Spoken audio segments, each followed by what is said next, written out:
થોડા દિવસ પહેલાં પિયર જવાનું થયું.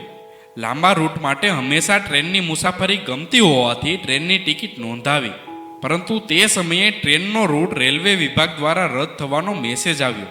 હવે ગમે તેમ કરી અને પિયર તો જવું પડે તેમ જ હતું. વળી તાત્કાલિક ટ્રેનમાં એક ટિકિટ પણ ઉપલબ્ધ ના હતી, તેથી જીવનસાથીએ પ્લેનની સવારના સમયની ટિકિટ નોંધાવી.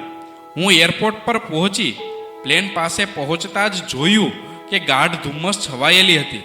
એરોટ્રામ પણ બરાબર જોઈ શકાતું ના હતું. બધા યાત્રિકો સાથે હું પ્લેનમાં અંદર પ્રવેશી અને મારી સીટ પર બેઠી. થોડીવાર એર હોસ્ટેસે પોતાની સૂચના આપી ત્યાં પ્લેન ધીમી ગતિએ રનવે પર દોડવા લાગ્યું. ત્યાં હજુ પણ ધુમ્મસ છવાયેલી હતી. ધીમે ધીમે પ્લેનની ગતિ વધી અને આકાશ તરફ આગળ વધવા લાગ્યું. ઉપર પહોંચતા તે વાદળો પાસે પહોંચ્યું.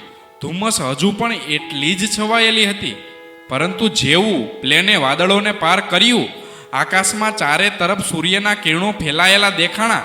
અને એટલી હદે એ કિરણો ફેલાયેલા હતા કે બધા યાત્રિકોએ તડકાથી બચવા પોતાની વિન્ડો બંધ જ કરી દેવી પડી.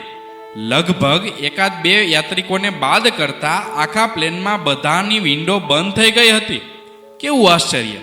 જ્યારે નીચેની તરફ જોતા ફક્ત ધુમ્મસ જ દેખાતી હતી, રસ્તો પણ જોઈ શકાતો ન હતો, ત્યારે હિંમત કરી આગળ વધતા એ ધુમ્મસ રૂપી અંધકાર સૂર્યના કિરણો રૂપી અજવાળામાં ફેરવાઈ ગયું. જીવનમાં પણ આવું જ થતું હોય છે. નજીકથી રસ્તો દેખાતો બંધ થઈ જાય ત્યારે હિંમતથી નિયત કરેલા પથ પર આગળ વધવાથી મંજિલ મળી જાય છે. લેખક આરતીબેન રામાણીના લેખમાંથી. રાધે રાધે.